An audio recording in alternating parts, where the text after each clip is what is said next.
Eu nasci num dia de domingo gordo, 22 de fevereiro de 1925. Nasci em casa dos meus avós maternos. Não é que a minha mãe vivesse lá, já estava casada e até vivia em casa dos meus avós paternos. Ou melhor dizendo, vivia com a minha avó Júlia. Mas como ficasse com dores de parto, naturalmente, acolheu-se à proteção da mãe e das irmãs e veio para a casa para a casa que era dela. Nesse tempo, Peirezes não é nada daquilo que é hoje. As casas eram todas de colmo, a rua era uma calçada irregular com grandes pedras sobre as quais a gente saltava no inverno e esborrachava os dedos dos pés no verão porque andávamos descalço. Essa rua não tinha o aspecto de rua fantasma que hoje tem, que não se vê lá ninguém. Nessa altura fervilhava de crianças, galinhas, porcos, cães, gado solto e ungido e aposto ao carro arado, vozes, gritos, latidos, horneios, enfim, era um mundo. As minhas recordações da infância começam muito cedo. Lembro-me de fatos ocorridos em 1929 ou 28. De então para cá recordo-me de tudo. Da fonte de mergulho, de onde toda a gente se abastecia, de um rego de água de rua abaixo, do estrepe dos tamancos, do boi do povo, da bezeira da res, do forno comunitário dos mendigos que nele pernoitavam, das festas cíclicas, dos trabalhos de entreajuda, das rezas, das crenças, dos medos. Medos aos lobos, aos cães danados, às víboras, às bruxas, às almas do outro mundo, ao diabo. Malgrado medos e perigos, guardo da minha infância uma sensação de segurança e de liberdade de que nunca mais gozei. A partir dos 3, 4 anos, todo o mundo era nosso. Um mundo pequeno, primitivo, tacanho, duro, mas nosso.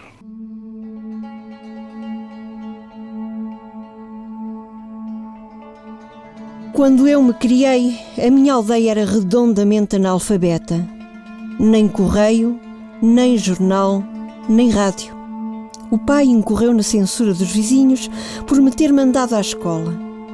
Andas para aí desgraçado, sem ninguém que te deite a mão a nada, e trazes aquele rapaz na vadiagem. Sujeito contigo. Sempre te vai fazendo companhia e ajudando a qualquer coisa.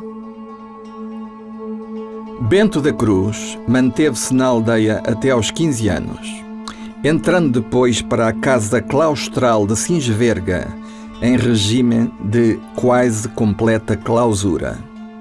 Saiu com 21 anos para o Porto e depois para Coimbra, onde se licenciou em Medicina. Na sequência de uma composição com tema livre, efetuada por essa altura, foi chamado a capítulo por parte do professor que indagava de onde tinha copiado aquele texto tão belo e tão bem estruturado. Nele, Bento da Cruz falava das memórias da sua terra e da experiência da vida serrana de que foi apartado. Não tardou a ser nomeado cronista escolar da instituição. Voltou a retomar mais tarde o fio das memórias da pré-adolescência na sua primeira publicação em prosa, Planalto em Chamas. Reformulado depois, numa nova versão, a que deu o título de Planalto de Gosto Frio. Com prefácio de Oscar Lopes, que viu neste romance de Bento da Cruz a melhor consumação portuguesa atual de uma tradição com 2 milénios e meio de vigência. A tradição, no fundo ainda hoje mítica ou poética, mesmo com ingredientes ecológicos, de recuperação da natureza serrana ou rural. Tomando como referência a grande obra clássica de um amor púbre e adolescente, Pastorais, ou Dáfnis e Cloé, atribuída a Longo, uma obscura personagem do século II a.C., Oscar Lopes aproveita para sublinhar que o Dáfnis transmontano difere do de Lesbo, que é um churinca, por uma coragem, palavra-chave, ou genica, gana vital, que lembra logo a gente rural de Aquilino outorga. E a sua Chloé, essa, é de uma finura instintiva, de uma desinibição radical, que varre todas as teias de aranha, devotas, supersticiosas ou convencionais, familiares suas ou do companheiro, em numerosos atos ou ditos de irrisão picante. E termina afirmando: este livro repercute a infinita alegria de um hino à vida, que hoje raramente se exprime em poesia, porque se trata mesmo de poesia portuguesa.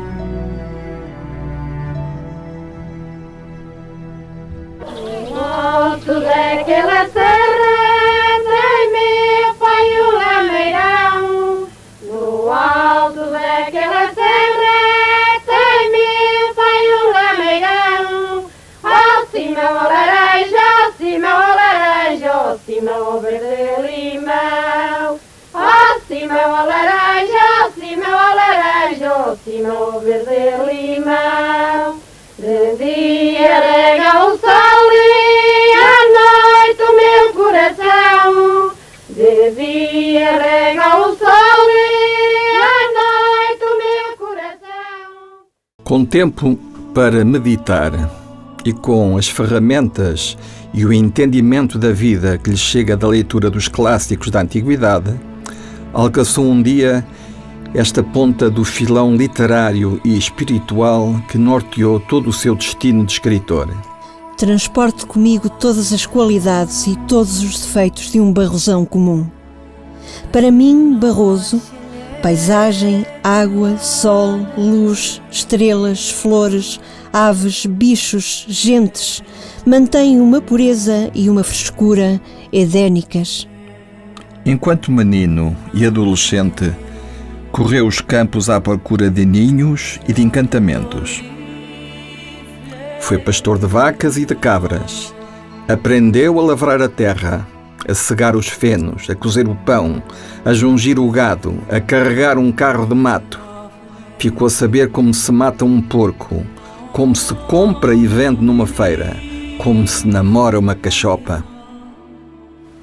Eu vou indicar-lhe as extremas da leira da minha ficção. É um planalto, ou meseta, assente em quatro serras principais e os respectivos contrafortes. Laroco a norte é isto, entre este monte, aquele monte, aquele monte, aquele monte. Isto é o quadro de uma literatura. Porquê? Porque é fundada na paisagem. Não é? E que paisagem? Terra de aves, paisagem, água, sol, luz, estrelas, flores, bichos, gente. Sabes do que me estou a lembrar?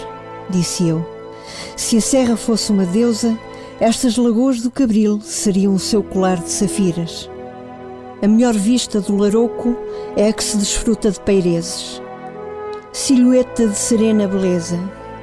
Habituei-me a ela desde criança, desde que com 4 ou 5 anos ia tornar a água a ferreiros e parava na pedra da cesta a ouvir as cotovias e a olhar para o Laroco, literalmente fascinado, de joelhos ante a divindade, que eu nem sabia qual fosse, mas o altar ali estava, aéreo e divino. De todas as aves canoras da minha terra, daquela de que eu mais gosto é da cotovia. É um prazer antigo, vindo lá dos confins da minha longínqua infância.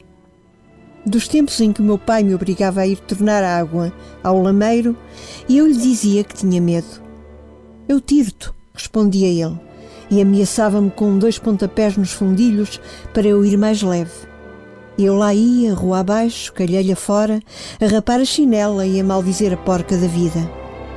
Chegava a uma chã de mato maninho, interposta entre as terras do cultivo e os lameiros do vale, ouvia as cotovias, esquecia o medo e as ameaças e por ali ficava, horas esquecidas, a olhar para elas. E levavam-se na vertical, asas numa roda viva, suspensas do firmamento por um fio melódico, xiu, xiu, xiu, xiu, até ficarem reduzidas a um pontinho minúsculo na abóbada celeste. De repente, partia-se-lhes a corda e caíam também na vertical, asa morta em paraquedas, a esconder-se entre as carquejas.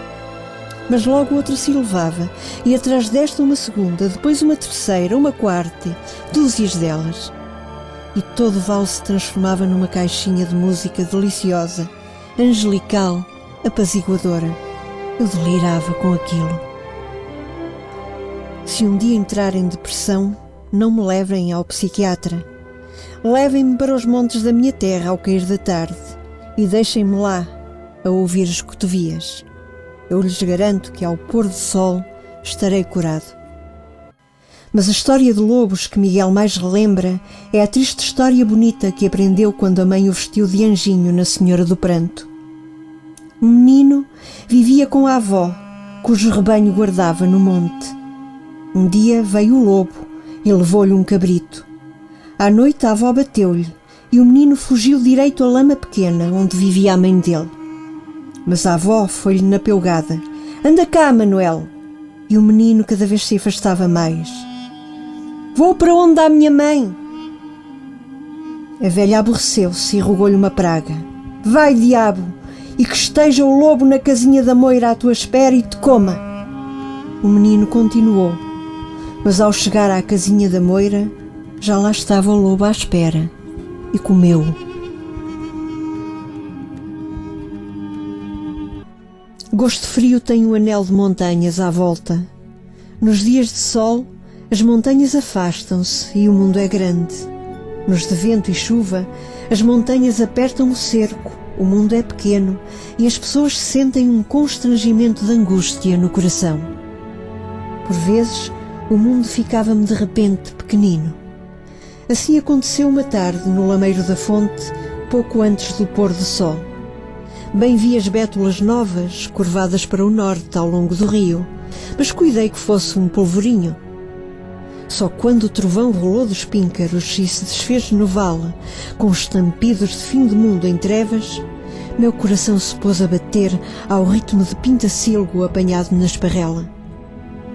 Agarrei-me ao rabo da castanha e deixei-me vir de olhos fechados, saltando sob brasas a cada relâmpago, no terror de queimar os pés descalços. Julguei que ia morrer, e não tinha pena por isso, mas sim por a morte me não encontrar ao colo da mãe. Nisto soou ao meu ouvido a voz do Senhor. Supus que estava chegada à minha última, fiz ato de contrição, e só reconheci a voz do Pai já nos braços dele.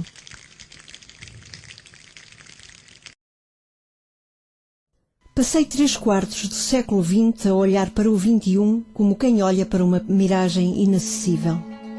Afinal, cá estou eu às portas de 2007. Boa altura para uma pausa na jornada e uma vista de olhos ao balancete da minha vida. Que tristeza! Sonhei mundos e fundos e contas feitas a cabo de mãos vazias. Por que teria eu fracassado?